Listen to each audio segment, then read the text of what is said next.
Bonjour à tous, konnichiwa minna, c'est Kazu. Alors on se retrouve aujourd'hui dans une nouvelle vidéo un peu hors série, je dirais, pour vous parler de deux de mes passions concernant le Japon, les Johnnies et les dramas. Alors déjà, qu'est-ce que c'est que des Johnnies? Parce que évidemment, vous vous doutez que ça n'a rien à voir avec Johnny le nôtre. Les Johnnies, en fait, c'est le nom générique donné aux idoles masculines de l'agence Johnny's Entertainment, fondée par Johnny Kitagawa en 1975. À l'origine, cette agence avait un groupe mixte, mais très vite, c'est devenu une agence exclusivement masculine. Ces personnes, ces garçons, sont recrutés dès le plus jeune âge par audition en fonction de leur aspect physique. Oui, c'est con à dire, mais en fonction de leur aspect physique principalement. Donc inutile de dire que faire un pari sur l'avenir en se disant que des gamins de 10-11 ans vont peut-être devenir des canons après, c'est un peu risqué. Mais c'est le principe de l'agence. Excusez-moi, j'ai les yeux qui pleurent. Donc ces personnes sont entraînées depuis le plus jeune âge pour être à la fois chanteurs, danseurs, acteurs, mannequins, parfois même musiciens, présentateurs télé ou radio. Inutile de dire que ce sont des couteaux suisses de l'entertainment japonais, pour notre plus grand plaisir. Et dans cette agence, vous avez plusieurs catégories de Johnnies, enfin oui, on va dire ça comme ça. Quand les enfants arrivent dans l'agence, ce sont des trainees. Ils restent trainees jusqu'à ce qu'ils aient pris tous les cours nécessaires. Ensuite, ils deviennent juniors, c'est-à-dire qu'ils sont formés pour être back dancers, c'est-à-dire danseurs derrière les groupes plus connus qui ont débuté. Ensuite, vous avez les majors, c'est-à-dire les groupes qui ont débuté, qui sont installés, que le public connaît, qui font des concerts, qui font des émissions, qui font des dramas, etc. Ensuite, encore au-dessus, vous avez les senpai, c'est-à-dire les groupes plus âgés qui ont débuté il y a beaucoup plus longtemps, ou plus longtemps juste, tout court. Et pour finir, je vais quand même l'évoquer, même si je m'en occupe pas, encore au-dessus, vous avez les tout premiers groupes qui ont fait partie de l'agence, qui sont surnommés les Dai Senpai, c'est-à-dire les grands senpai, on va dire, et qui, excusez-moi, mes yeux pleurent, et qui donc sont plus en activité, mais toujours considérés comme des Johnnies. Alors, je vais pas vous parler de tous les groupes qu'il y a dans l'agence, parce que c'est impossible, il y en a beaucoup trop, et je les connais pas tous de toute façon. Je vais juste me contenter de vous en citer un dont vous avez forcément entendu parler si vous êtes japonisant, parce que ses membres sont omniprésents, ils sont là tout le temps, ils font tout, vous les voyez partout, dans des pubs, dans des dramas, dans des films, dans des émissions télé, ils sont partout, c'est Arashi.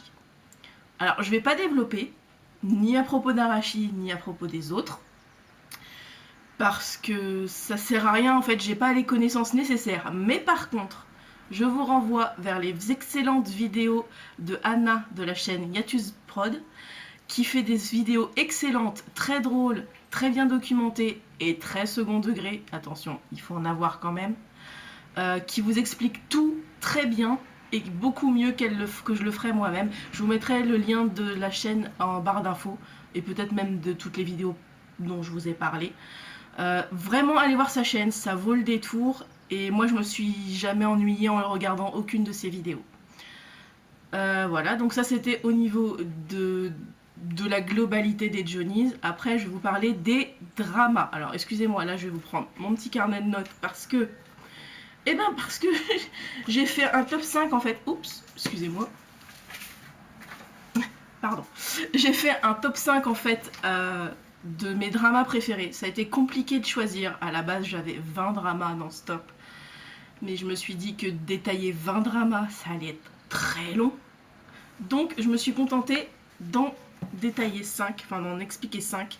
Alors, le premier dont je vais vous parler, c'est celui que j'ai vu en tout premier. Donc, c'est, attention à ma prononciation japonaise foireuse, Hanazakari no Kimitachi, sous-titré Anakimi. C'est tiré d'un manga que j'adore, qui s'appelle Parmi eux en français. Je suppose que le nom japonais, c'est celui du drama.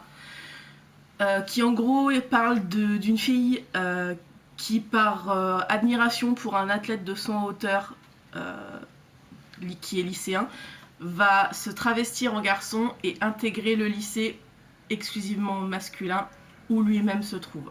Inutile de dire bien sûr que blablabla, histoire d'amour, enfin voilà. J'aime beaucoup ce drama. C'est le premier que j'ai vu et je me lasse jamais de le regarder. Peut-être que je l'ai vu 100 fois déjà, je sais pas. Bref, Hanakimi. Le deuxième dont je vais vous parler, c'est You Can Club. Alors c'est pas le même style, c'est plutôt du grand n'importe quoi en fait ce drama. Grosso modo, l'histoire c'est 5 lycéens extrêmement riches dans un lycée de gens extrêmement riches. Qui ont pas grand chose à faire de leur temps et qui, pour s'occuper, résolvent des affaires, des enquêtes, avec des moyens techniques que n'importe qui peut pas avoir. C'est du grand n'importe quoi, c'est surjoué à mort, mais c'est voulu. Enfin, on suppose que c'est voulu. C'est très drôle. Moi, c'est le drama que je regarde à chaque fois que j'ai un coup de mou, que je me sens pas trop bien, que j'ai envie de rire. Voilà, c'est pareil, ce drama, je l'ai vu tellement de fois que j'aurais pu écrire les paroles presque. Enfin, voilà, donc, You Can Club. Le troisième, c'est un coup de cœur que j'ai eu il y a un bon moment maintenant, mais c'est My Girl. C'est juste la choupitude à l'état brut, ce drama. Si vous avez juste envie de quelque chose d'adorable, faut regarder ce drama-là. En gros, c'est l'histoire d'un étudiant, enfin, à l'époque, il était lycéen, qui se retrouve du jour au lendemain papa d'une petite fille de 5 ans que sa copine de l'époque lui avait cachée. C'est juste adorable. Moi, j'arrête pas de le regarder. Et voilà. Donc, My Girl, c'est mon numéro 3. En numéro 4, c'est un drama japano-coréen qui s'appelle Friends, qui est pas très connu. Je pense même que je suis une des rares à le connaître parce que, enfin voilà, il n'a pas eu une pub, il n'a pas eu de pub, je crois. Grosso modo, je vais schématiser, mais c'est l'histoire d'amour entre une japonaise et un coréen qui parlent pas du tout la langue de l'autre. Et juste, c'est adorable. Donc le drama switch sans arrêt entre le japonais et le coréen, mais vraiment ça pose aucun souci de compréhension ni de, et même auditivement ça pose pas de souci. J'adore ce drama, juste il est génial. Voilà, donc Friends. Et le dernier dont je vais vous parler, excusez-moi mes yeux toujours, c'est Mei-chan no Shichi. Oh, Mei-chan no Shitsuji, qui est adapté également d'un manga que j'adore qui s'appelle Maze Butler, mais adapté de loin en fait.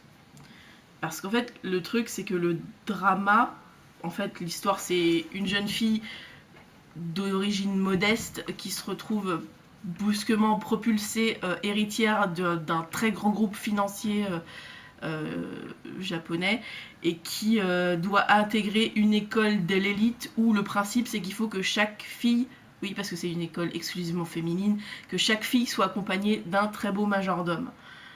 Alors le principe de base du manga est respecté, le truc c'est que dans le drama ils ont vieilli l'héroïne en lui donnant 17 ans parce que dans le manga elle a seulement 13 ans et elle est censée finir avec son majordome qui en a 21. Je trouve ça, dans le manga, même si je l'adore, je trouve ça assez malsain. Donc j'ai trouvé assez bien joué de la part de l'équipe du drama d'avoir vieilli l'héroïne sans toucher à l'âge du héros. Et j'aime d'autant plus ce manga que ce drama, et ce manga d'ailleurs, les deux, que je suis assez fan des histoires de majordome. Et pour mon plus grand plaisir, le majordome en question est joué par Mizushima Hiro, qui est un acteur que j'apprécie beaucoup. Donc voilà, Mei-chan no Shitsuji, c'est mon numéro 5. Donc voilà, vous avez maintenant mon top 5. Alors j'espère, mes résumés sont pas très passionnants, je suis pas très douée pour faire des résumés. J'espère, cela dit, que ça vous aura donné envie. Au pire, de toute façon, je vous mets en barre d'infos les liens des fiches que j'ai fait sur ces dramas, parce que oui, j'ai écrit des fiches sur tous les dramas que je regarde de façon à ne pas les oublier. Donc je vous mettrai tous les liens en barre d'infos aussi. Et on est déjà à la fin de cette vidéo, donc j'espère qu'elle vous aura plu. Je sais pas du tout combien de temps elle dure, mais je pense déjà beaucoup trop longtemps. Mais du coup, heureusement que j'ai pas fait un top 20, sinon on y était encore. Et je vous dis à bientôt. Ciao ciao!